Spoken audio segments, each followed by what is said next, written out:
Hello students, paper 401 unit 1 એના પછીનો question આપણે જોઈએ. ક્વેશ્ચન છે ઘન સ્ફટિક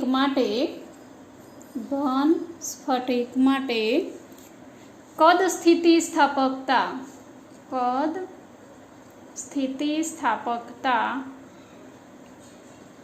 અંક અને દબનીયતાનું સૂત્ર મેળવો. ઓકે, તમારે કોઈ પણ ઘન સ્ફટિક છે એ ઘન સ્ફટિક માટે કદ સ્થિતિસ્થાપકતા અંક, ઓકે, જેને આપણે બીટા કહીએ છીએ, અને દબનીયતા જેને આપણે કે દ્વારા દર્શાવીએ છીએ, એ બંનેના ઇક્વેશન તમારે તારવવાના છે. ઓકે, હવે કોઈ પણ ઘન સ્ફટિક છે એ ઘન સ્ફટિક માટે સ્થિતિસ્થાપક ઉર્જા ઘનતા ફાઈનું ઇક્વેશન આપણે આગળના ક્વેશ્ચનની અંદર જોઈ ગયા. ઓકે, આપણે શું જોયું હતું? ઘન સ્ફટિક માટે સ્થિતિસ્થાપક ઉર્જા ઘનતા ફાઈ. ઓકે, તો એના માટેનું ઇક્વેશન આપણને શું મળતું હતું? 1/2 C11 EXX² plus EYY² plus EZZ² plus 1/2 C44 EXY² plus EYZ² plus EZX² plus C12 EXX EYY plus EYY EZZ plus EZZ EXX. Okay, આ ઇક્વેશન આપણે આના પહેલાંના ક્વેશ્ચનની અંદર જોઈ ગયા છીએ. આને હું આપી દઉં છું ઇક્વેશન નંબર 1. ઓકે, એના પછીનો ક્વેશ્ચન એવો પણ આપણે જોયો હતો કે કોઈ પણ ઘન સ્ફટિક માટે કોમ્પ્લાયન્સ સ્થિતિસ્થાપક અચળાંકો કયા કયા મળે છે? ફક્ત C11, C44 અને C12. કેમ એ ત્રણ જ અચળાંકો મળે છે એના વિશેની વાત પણ આપણે આગળ કરેલી છે. ઓકે, હવે આપણે જે ઘન સ્ફટિકની વાત કરી છે, માની લો કે એ ઘન સ્ફટિક ઉપર બધી જ બાજુથી એક સરખું દબાણ આપવામાં આવે. ઓકે, ઘન સ્ફટિક છે એની ચારેય બાજુ પર જો એક સરખું દબાણ મતલબ કે એક સરખું ફોર્સ આપવામાં આવે તો EXY equal to EYZ equal to EZX ની વેલ્યુઝ કેવી થઈ જાય છે? 0 થઈ જાય છે. સમજ્યા શું કહેવા માંગુ છું? કોઈ પણ ઘન સ્ફટિક છે, જો એની બધી બાજુ ઉપર એક સરખું બળ આપવામાં આવે અથવા તો એક સરખું દબાણ આપવામાં આવે તો એવી વખતે EXY EYZ અને EZX ની વેલ્યુઝ કેવી મળે છે? તમને 0 મળે છે. અને એ જ રીતે EXX equal to EYY equal to EZZ ની વેલ્યુ તમને શું મળે છે? 1/3 ડેલ્ટા. ઓકે, એની વેલ્યુ શું મળશે તમને? 1/3 ડેલ્ટા. હવે આ બંને વેલ્યુઝને આપણે ઇક્વેશન 1 ની અંદર મૂકી દઈએ તો સ્થિતિસ્થાપક ઉર્જા ઘનતા ફાઈનું ઇક્વેશન તમને શું મળશે? 1/2 C11. ઓકે, હવે આની અંદર આપણે EXX EYY અને EZZ ની વેલ્યુઝ મૂકી દઈએ તો શું મળશે? ∇2/9. ઓકે, કારણ કે EXX નો સ્ક્વેર છે. Okay, plus ∇2/9 plus ∇2/9. Okay, plus 1/2 C44. આ ત્રણેયની વેલ્યુઝ તો કેવી છે? 0 છે, તો એની વેલ્યુઝ કેવી થઈ જશે? 0 થઈ જશે. Plus C12. Okay, EXX EYY મતલબ આપણે શું લખી શકીએ? ∆/3 ઇન્ટુ ∆/3. સેમ એ જ રીતે EYY EZZ મતલબ કે ∆/3 ઇન્ટુ ∆/3. સેમ એ જ રીતે EZZ EXX તો શું લખી શકાશે? ∆/3 ઇન્ટુ ∆/3. ઓકે, તો હવે આપણે જે સોલ્યુશન થતું હોય એ સોલ્યુશન આપણે અહીંયા આની અંદર કરીશું. ઓકે, તો શું થશે? અહીંયા તમે જુઓ 1/2 C11 ∆2/9 ∆2/9 તો હું શું લખી શકું? 3 ∆2/9. ઓકે, પ્લસ આ ભાગ તો શું થઈ જશે? 0 થઈ જશે. Plus C12. ઓકે, અહીંયા પણ તમે શું લખી શકો? Del into del, del square by 3. Okay, એવા 3 છે તો મતલબ શું લખાશે? 3 ડેલ સ્ક્વેર બાય 9. ઓકે, જો આને આપણે વ્યવસ્થિત સાદું રૂપ આપીએ તો 1/2 C11 ડેલ સ્ક્વેર બાય શું થઈ જશે? 3. ઓકે, પ્લસ C12 અહીંયા પણ શું થઈ જશે? Del square by 3. ઓકે, અહીંયા સુધી ખ્યાલ આવી ગયો દરેકને? ઓકે, હવે તમે જુઓ અહીંયા 1/2 C11 ડેલ સ્ક્વેર બાય 3 છે, plus C12 del square by 3 છે. ઓકે, તો મારે એને વ્યવસ્થિત સાદું રૂપ આપવું હોય તો C11 del square by 6 plus C12 del square by 3. Okay, લખી શકીએ ને આવી રીતે. હવે જો હું એમાંથી 1/6 કોમન કાઢું તો 1/6 કોમન કાઢીશ તો અહીંયા ખાલી શું વધશે? C11 અને અહીંયા 2 વડે શું કરવા પડશે? ગુણવા પડશે. તો 2C12 into del square. Okay, આમાંથી આપણે ડેલ સ્ક્વેર પણ કોમન કાઢ્યા અને 1/6 પણ કોમન કાઢ્યા. આ શેની મળી વેલ્યુઝ આપણને? સ્થિતિસ્થાપક ઉર્જા ઘનતા ફાઈની. પણ ફાઈની વેલ્યુઝ ઓલરેડી આપણી પાસે છે. સ્થિતિસ્થાપક ઉર્જા ઘનતા ફાઈ ઇક્વલ ટુ તમને શું મળે છે? 1/2 beta delta square. Okay, 1/2 beta delta square. આ ઇક્વેશન 2 છે, આ ઇક્વેશન 3 છે. જો તમે બંનેને સરખાવો તો શું મળશે? 1/2 beta delta square equal to 1/6 C11 plus 2C12 into delta square. Delta square બંને સાઈડથી શું થઈ ગયા? કેન્સલ થઈ ગયા. તો બીટાની વેલ્યુ શું મળી તમને? Beta equal to 1/3 C11 plus 2C12. Okay, આ શેની વેલ્યુઝ મળે છે તમને? કદ સ્થિતિસ્થાપકતા અંક, જેને આપણે બીટા દ્વારા દર્શાવીએ છીએ. ઓકે, હજુ આપણે શેની વેલ્યુ શોધવાની છે? દબનીયતાની. ઓકે, કદ સ્થિતિસ્થાપકતા અંકની વેલ્યુઝ તો આપણે શોધી કાઢી. તો દબનીયતાની વેલ્યુ શું થશે? દબનીયતાની ડેફિનેશન એવી છે કે કદ સ્થિતિસ્થાપકતા અંકના કદ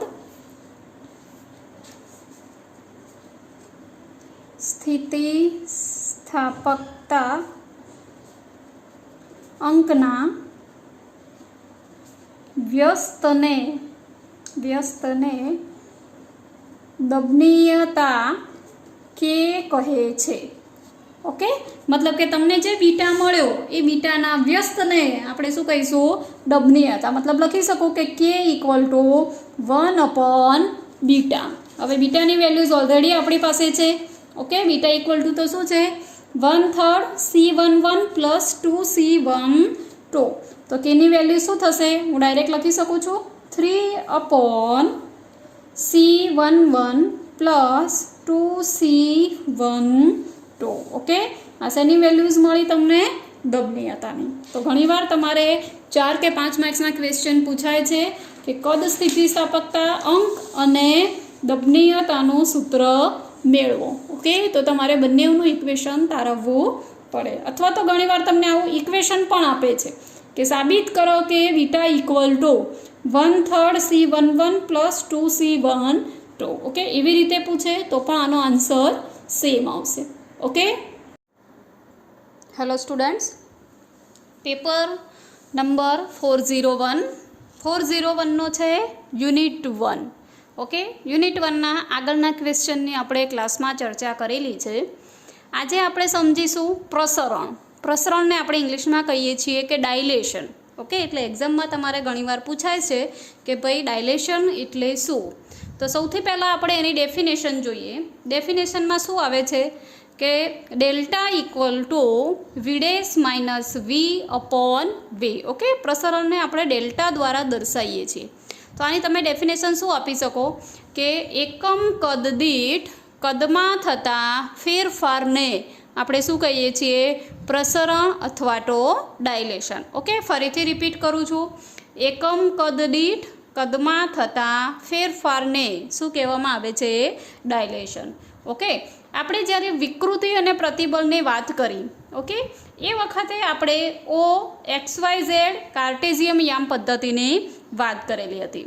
ઓકે, અને વિકૃતિ વખતે મેં તમને સમજાયેલું હતું કે માની લો કે કોઈ સ્ફટિક ઘન છે.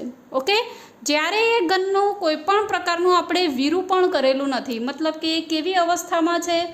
અવિરૂપિત અવસ્થા. અવિરૂપિત અવસ્થા એટલે શું? એની પણ ચર્ચા આપણે આગળ કરેલી છે કે માની લો કે કોઈ સ્ફટિક ઘન છે, જ્યાં સુધી એની ઉપર બાહ્ય બળ આપણે એપ્લાય કરેલું નથી ત્યાં સુધી એ કેવી અવસ્થામાં કહેવાશે?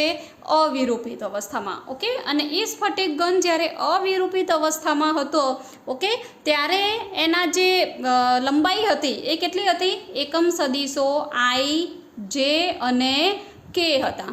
ઓકે, જ્યારે સ્ફટિક ઉપર કોઈ પણ પ્રકારનું આપણે બાહ્ય બળ એપ્લાય કરેલું નહોતું એ વખતે એ સ્ફટિક ઘનની લંબાઈ કેટલી હતી? I, J અને K. ઓકે, તો એનો મતલબ કે એ ઘનનું જો આપણે કદ શોધવું હોય તો ઘનનું કદ V = આપણે શું શોધી શકીએ? I cross J dot K. Okay, but આપણને ખબર છે કે I ક્રોસ J એટલે આપણને શું મળે છે? K. મતલબ કે K ડોટ K એની વેલ્યુ શું આવશે? 1 આવશે. બરાબર. કઈ અવસ્થામાં? જ્યારે ઘન અવિરૂપિત અવસ્થામાં છે, મતલબ કે એની ઉપર કોઈ પણ પ્રકારનું એક્સટર્નલ ફોર્સ આપણે એપ્લાય કરેલું નથી. એ વખતે ઘનનું કદ કેટલું મળ્યું તમને? 1 મળ્યું. ઓકે, હવે આપણે ઘન ઉપર બાહ્ય બળ એપ્લાય કરીએ છીએ. ઓકે, તો એ વખતે એ ઘનની ચારે બાજુની જે લંબાઈ છે એ લંબાઈ સેમ રહેતી નથી. આ કેવી હતી? એકમ સદીશો છે, મતલબ કે બધાની લંબાઈ કેવી છે? યુનિટ વેક્ટર, મતલબ કે 1 હશે. મતલબ કે બધી લંબાઈ કેવી છે? સમાન છે X, Y અને Z એમ પદ્ધતિમાં. બટ જેવું તમે એનું વિરૂપણ કરો છો મતલબ કે એની ઉપર તમે બાહ્ય બળ એપ્લાય કરો છો, ઓકે, ત્યારે એની લંબાઈ શું થઈ જતી હતી? L, M અને N થતી હતી. ઓકે, તો ઓબ્વિયસલી આપણે એ વખતે વાત કરેલી કે L, M અને N એ એકમ સદીશો કહેવાય નહીં. કેમ? કારણ કે એ વિરૂપણ થયેલું છે, મતલબ કે ત્રણેયની લંબાઈ કેવી હશે? અલગ અલગ હશે, ડિફરન્ટ હશે. ઓકે, તો સદીશ L એટલે શું એ પણ આપણે આગળ વાત કરી હતી. L = શું હતું? 1 plus epsilon XXI plus epsilon XYZ plus epsilon XZK. Okay, same એ જ રીતે સદીશ એમની વાત આપણે કરેલી હતી. Epsilon YXI plus 1 plus epsilon YYZ plus epsilon YZK. Okay, એ જ રીતે સદીશ એનની પણ આપણે વાત કરી હતી. Epsilon ZXI epsilon ZYJ plus 1 plus epsilon ZZK. Okay, આપણને 3 સદીશો મળ્યા L, M અને A. ઘનની કઈ અવસ્થા? વિરૂપણ અવસ્થા. ઓકે, તો વિરૂપણ બાદ જો આપણે ઘનનું કદ શોધવું હોય, ઓકે, તો ઘનનું કદ V = તમને શું મળે છે? L cross M dot N લખી શકાય ને? જ્યારે અવિરૂપિત અવસ્થામાં હતું ત્યારે ઘનનું કદ શું હતું? I cross J dot K હતું. ઓકે, તો સેમ જ્યારે એનું વિરૂપણ થાય છે ત્યારે એનું ઘનનું કદ આપણને શું મળશે? V = L cross M dot N. Okay, હવે આપણે જો એને સોલ્યુશન આપીએ તો મેટ્રિક્સ ઉપર આપણને ખબર છે V = ઓકે, Lની વેલ્યુ શું આવશે? 1 plus epsilon XX epsilon XY epsilon XZ. Same એ જ રીતે epsilon YX 1 plus epsilon YY epsilon YZ. Okay, same એ જ રીતે epsilon ZX epsilon ZY 1 plus epsilon ZZ. Okay, આપણે આનું શું કરવાનું છે? ક્રોસ પ્રોડક્ટ કરવાનું છે.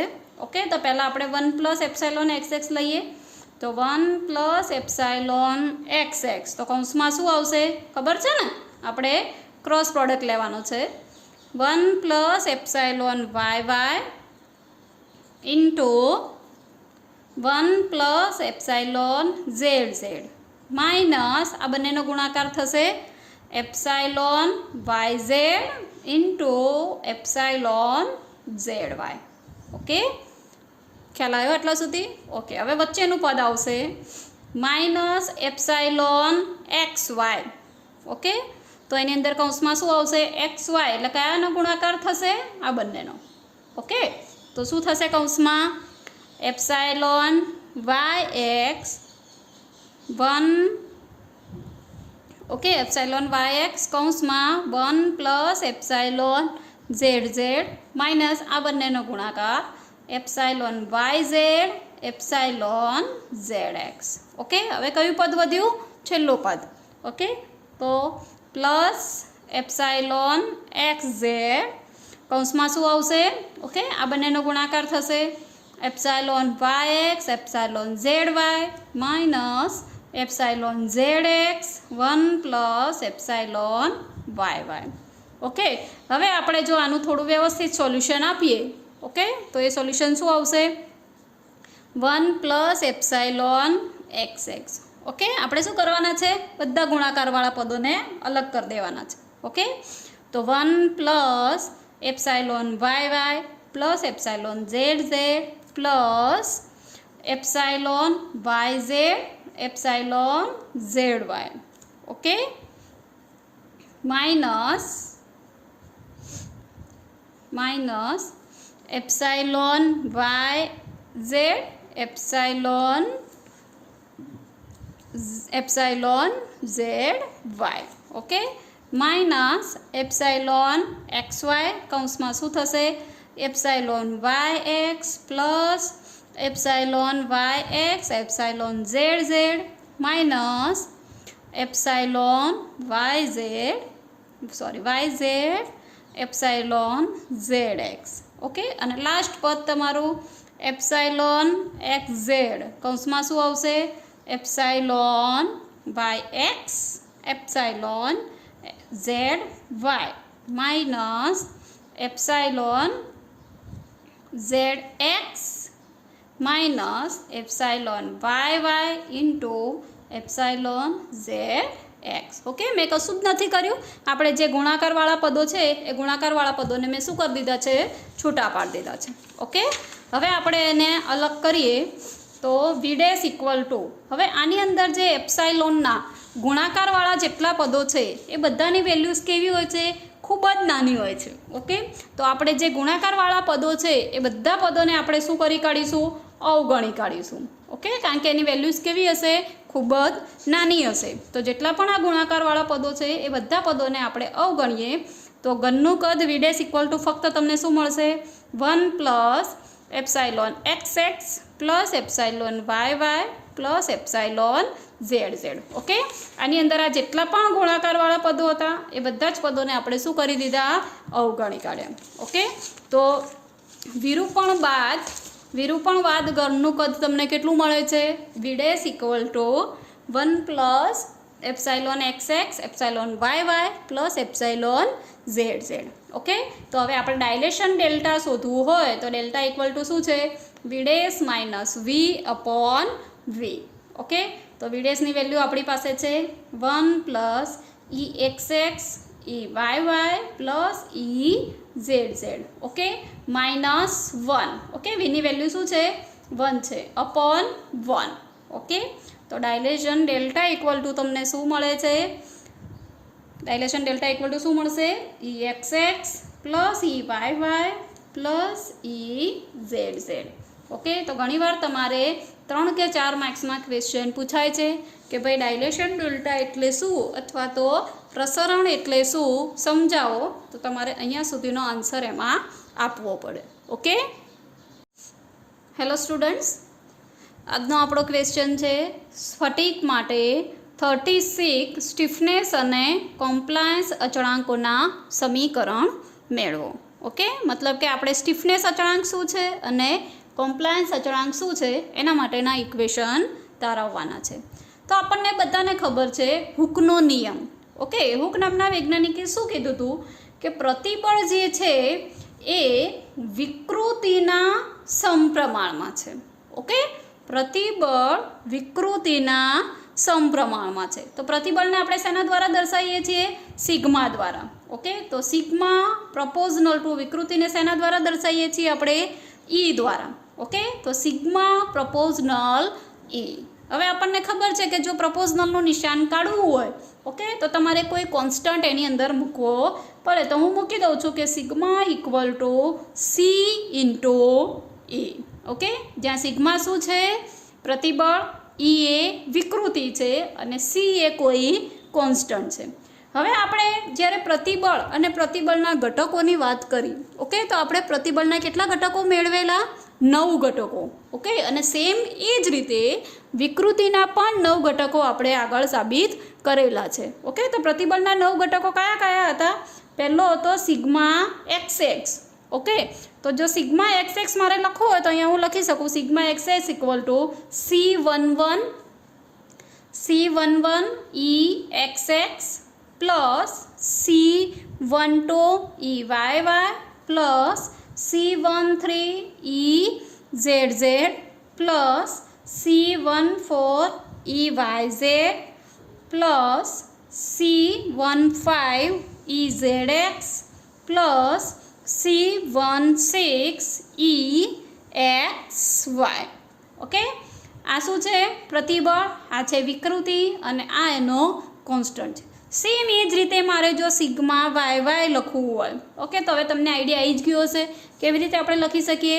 C11 હતું એની જગ્યાએ શું થઈ જશે? 21 EXX plus C22 EYY up to C26 EXY. Okay, એ જ રીતે સિગ્મા ZZ તો પણ તમે લખી શકો C31 EXX up to C36 EXY. Okay, તો આવી જ રીતે તમે પ્રતિબળના બધા જ ઘટકો લખી શકો. ઓકે, છેલ્લો ઘટક કયો આવશે? Sigma XY. તો એમાં શું આવશે? C61 EXX plus up to C66 EXY. Okay, આટલા સુધી ખ્યાલ આવ્યો? સિગ્મા એ પ્રતિબળ દર્શાવે છે, સી એ કોઈ કોન્સ્ટન્ટ છે અને ઈ એ તમારો વિકૃતિનો ઘટક છે. ઓકે, જો આને તમે કોઈ મેટ્રિક્સના સ્વરૂપમાં દર્શાવો તો આપણે એને ઇઝીલી દર્શાવી શકીએ છીએ. ઓકે, મેટ્રિક્સમાં શું આવશે? અહીંયા sigma XX, sigma YY, sigma ZZ, sigma YZ, sigma ZX and sigma XY. Okay, વચ્ચે ઇક્વલ ટુ. ઓકે, આપણે જે કોન્સ્ટન્ટ લીધા છે એ કયા કોન્સ્ટન્ટ લીધા છે? C11, C12, C13, C14, C15, C16. Okay, એ જ રીતે નીચે છેલ્લો કયો આવશે? C61, C62, C63, C64, C65, C66. Okay, sorry. Okay, અને અહીંયા કૌંસમાં શું આવશે? વિકૃતિના ઘટકો. ઓકે, તો વિકૃતિના ઘટકો કયા થશે તમારા? EXX, EYY, EZZ, EYZ, EZX and EXY. Okay, તો અહીંયા જે આપણા જે સી છે, ઓકે, સીની વેલ્યુઝ કેટલી છે? 1 to 6. જો મારે એને દર્શાવીએ તો હું આવું લખી શકું CIJ 6/6. ઓકે, આમ 6 છે, આમ 6 છે. ઓકે, તો થાય 36 અને આ જે CI જે છે એને આપણે શું કહીએ છીએ? સ્ટીફનેસ અચળાંકો. ઓકે, તો કેટલા ઘટકો મળશે તમને સ્ટીફનેસના? આમ 6 અને આમ 6 એટલે ટોટલ કેટલા ઘટકો મળે છે તમને? 36. ઓકે, જો સ્ટીફનેસ અચળાંકોનો તમારે એકમ લખવો હોય તો બી તમે લખી શકો છો. એનો એકમ શું છે? ન્યૂટન પર મીટર સ્ક્વેર અથવા તો જૂલ પર મીટર ક્યુ. ઓકે, ઘણીવાર તમારે ઓબ્જેક્ટિવ ક્વેશ્ચનમાં પણ પૂછાઈ શકે કે ભાઈ સ્ટીફનેસ અચળાંકો કેટલા છે? તો 36 સ્ટીફનેસ અચળાંકો છે. એનો એકમ શું છે? તો ન્યૂટન પર મીટર સ્ક્વેર અથવા તો જૂલ પર મીટર ક્યુ. ઓકે, તો તમને સ્ટીફનેસ અચળાંકોના 36 ઇક્વેશન. ઓકે, કેટલા સ્ટીફનેસ અચળાંકો મળે તમને? 36. આમ 6 અને આમ 6. ઓકે, સેમ એ જ રીતે હવે તમારે શેના અચળાંકો જોઈએ છીએ? કોમ્પ્લાયન્સ અચળાંકો. ઓકે, તો આપણે કોમ્પ્લાયન્સ અચળાંકો પણ શોધી શકીએ. કોમ્પ્લાયન્સ અચળાંકો એટલે શું? સ્ટીફનેસ અચળાંકોના વ્યસ્તને, ઓકે, જેને આપણે એસ દ્વારા દર્શાવીએ છીએ. તો SIJ equal to 1/CIJ. Okay, SIJ equal to શું થશે? 1/CIJ, કારણ કે એની ડેફિનેશન શું છે? સ્ટીફનેસ અચળાંકોના વ્યસ્તને આપણે શું કહીએ છીએ? કોમ્પ્લાયન્સ અચળાંકો. ઓકે, તો આ જે ઇક્વેશન આપણે અહીંયા લખ્યું, તો કોમ્પ્લાયન્સ અચળાંકો માટે ઇક્વેશન શું થઈ જશે? ઉલટું થઈ જશે. બરાબર, જ્યાં સિગ્મા છે ત્યાં ઈ આવી જશે, ઈ છે ત્યાં શું આવી જશે? સિગ્મા આવી જશે. ઓકે, તો કોમ્પ્લાયન્સ અચળાંકો તમારે લખવા હોય તો આપણે ડાયરેક્ટ જ અહીંયા લખી શકીએ છીએ. ઓકે, કોમ્પ્લાયન્સ અચળાંકોનું ઇક્વેશન હું અહીંયા લખું છું, તો શું લખી શકાશે? જ્યાં સિગ્મા હતો ત્યાં શું આવી જશે? ઈ આવી જશે. મતલબ કે EXX, EYY, EZZ up to EXY. Okay, equal to એને આપણે એસ દ્વારા દર્શાવીએ છીએ, તો આપણે શું લખી શકીશું? S11, S12, S13, S14, okay, S15 and S16. Okay, અને લાસ્ટ કયો હશે? S61 up to S66. અને જ્યાં વિકૃતિ હતી ત્યાં કયો ઘટક આવી જશે હવે? પ્રતિબળનો. કયો? Sigma XX, sigma YY up to sigma XY. Okay, તો જે સ્ટીફનેસ અચળાંકો છે એ સ્ટીફનેસ અચળાંકોના વ્યસ્તને આપણે શું કહીએ છીએ? કોમ્પ્લાયન્સ અચળાંક. ઓકે, એનો તમારે એકમ મેળવવો તો શું થાય? સ્ટીફનેસ અચળાંકોનો એકમ શું છે? ન્યૂટન પર મીટર સ્ક્વેર. ઓકે, તો એનો ઉલટો થઈ જશે, એનો એકમ શું થશે? મીટર સ્ક્વેર પર ન્યૂટન. આ સ્ટીફનેસ અચળાંકો છે, આ તમારો કોમ્પ્લાયન્સ અચળાંકો છે. ઓકે, તો હું માનું ત્યાં સુધી આપણને કેટલા સ્ટીફનેસ અચળાંકો મળ્યા? 36 સ્ટીફનેસ અચળાંકો મળે છે, અને 36 કયા અચળાંકો મળશે? કોમ્પ્લાયન્સ અચળાંકો મળશે. Okay, thank you.